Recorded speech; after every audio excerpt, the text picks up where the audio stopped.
Joined once again by Lance Palmer, who's wearing a pretty cool LeBron James shirt there, but he's going to be fighting this Thursday for PFL. Lance, what's going on, man? How you doing? Doing good. Everything's wrapped up for camp. We're just heading out tomorrow morning to New York for the fight. So I'm excited. It's a quick turnaround and it's good. It's the first time in my career really where I've been able to have a quick turnaround like this.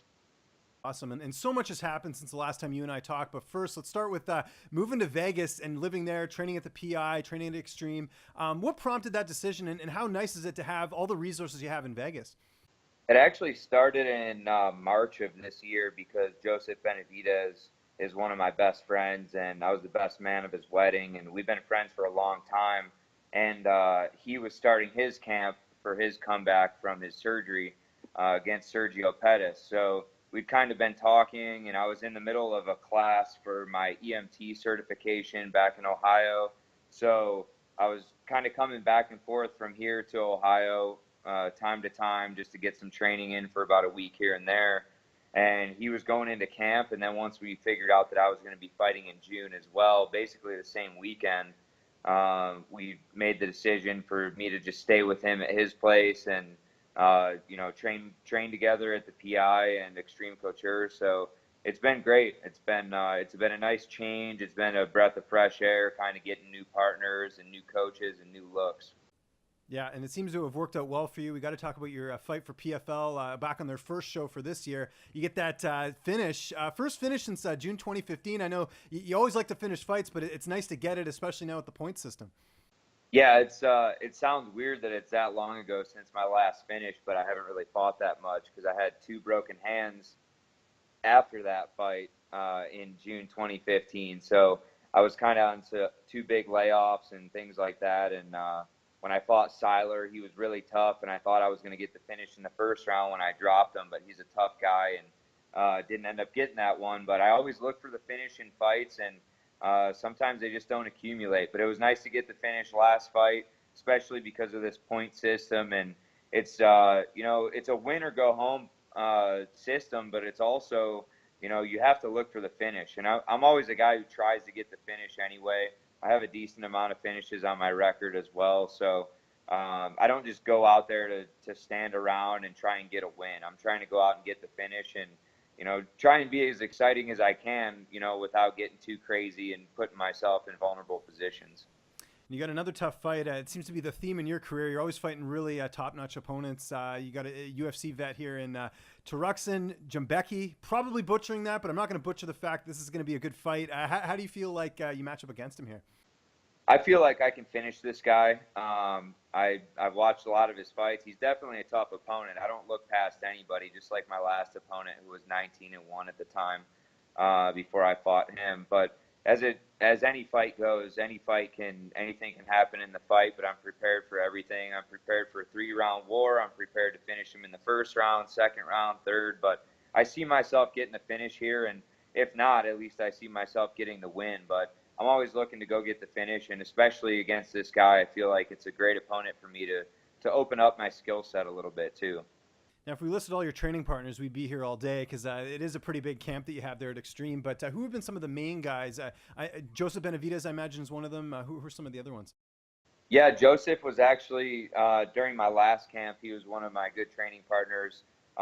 He took a break after his fight, but he's still around in the gym here and there. Jeremy Kennedy has really been one of my main training partners for last camp and this camp.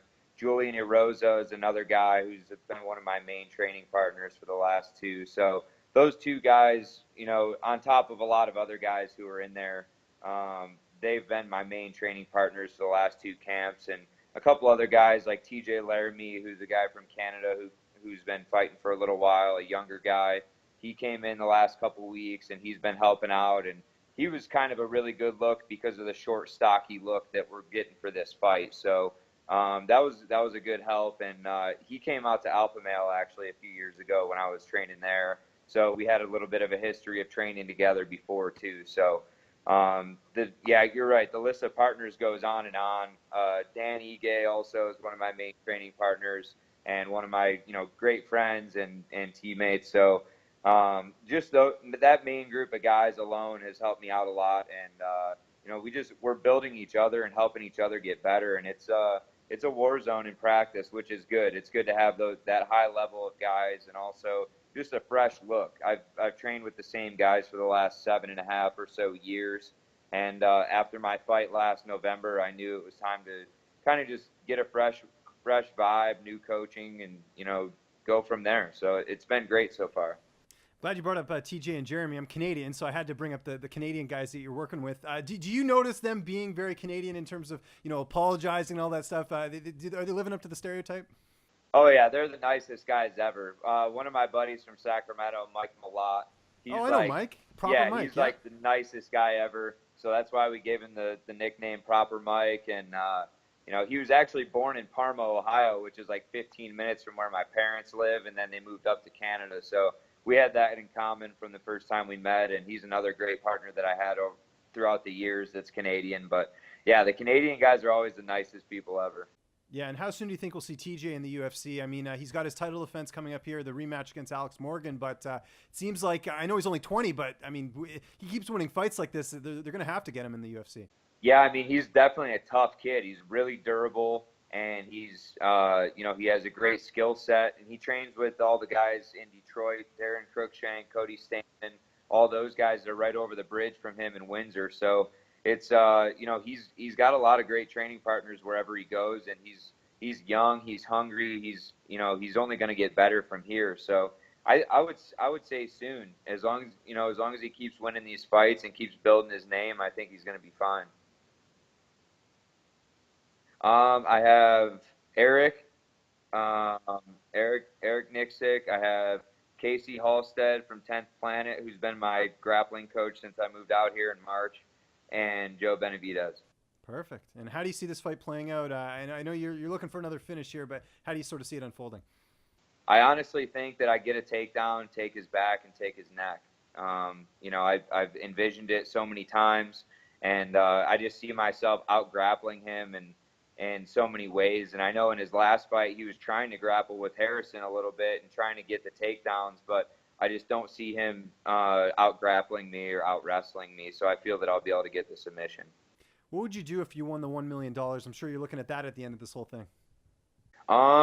Honestly, for me, it's more of an investment thing, try and maybe pay off the house depending on where the market's at with that. But I'm not really a big spender on like big gaudy things like, buying designer clothes or whatever. I'm a big sneaker guy, but I probably couldn't spend $1 million on sneakers. So it would probably, the only thing I'd really love is a Lamborghini. It's been my dream car since I was a little kid. So maybe lease a Lamborghini or something like that. I don't know if I'd want to drop $300K on buying one, but maybe lease one for a couple of years or something. I don't know. But that would probably be the only big expenditure I'd probably do if I win the $1 million this year. Yeah, and I'm sure your manager, Ali's talking to you about finances. He's always about looking long term and stuff. So I'm sure he's probably like, hey, just hold off on that until you get this stuff paid off first and figure.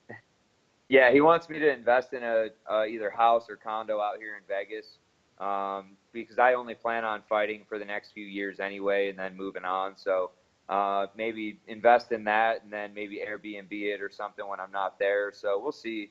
Something like that, I could probably do right now, but I'm going to wait till the end of the year and see how everything plays out, and hopefully I end up with that big check. Before I let you go, as a Canadian, got to ask you some hockey stuff. With the Golden Knights' success last year, have you kind of been cheering for them a little bit now?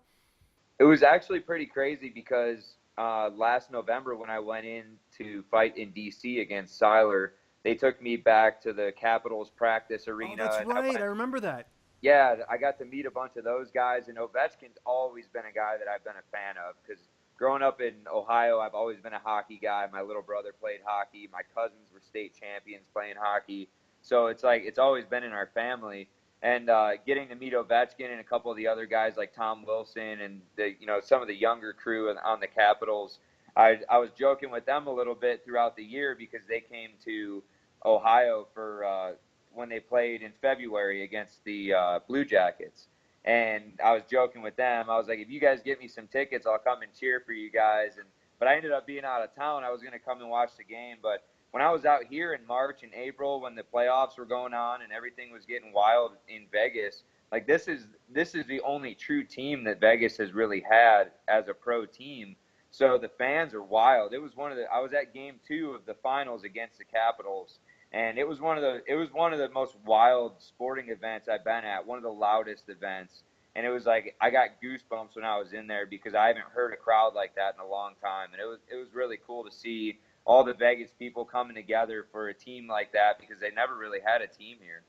Right. No, that's awesome. Yeah, and Ovechkin, that's inspirational for anyone to see him win the cup. So many times they called this guy a bust. He couldn't win it all, and he wins it. And just the pictures with him with the cup. I mean, you can't write stuff like that. It just looks so cool. No, it was awesome, and he deserved it, man. It was a great run by the Knights also. But I mean, it was a thing that he wasn't going to be denied, and he was going to do whatever it took to get the cup. Speaking of going for the gold, you got a big fight coming up here this Thursday for PFL. Lance, it's always good talking to you, man. I really appreciate you taking the time. Just remind people where they can find you on social media, and if you have any sponsors or shout-outs, the floor is yours. Lance Palmer on Twitter, Lance Palmer on Instagram, Lance Palmer MMA on Facebook, and LancePalmerMMA.com for my website. BeatKicks.com is one of my main sponsors throughout this entire season, hopefully riding with me all the way to the $1 million prize.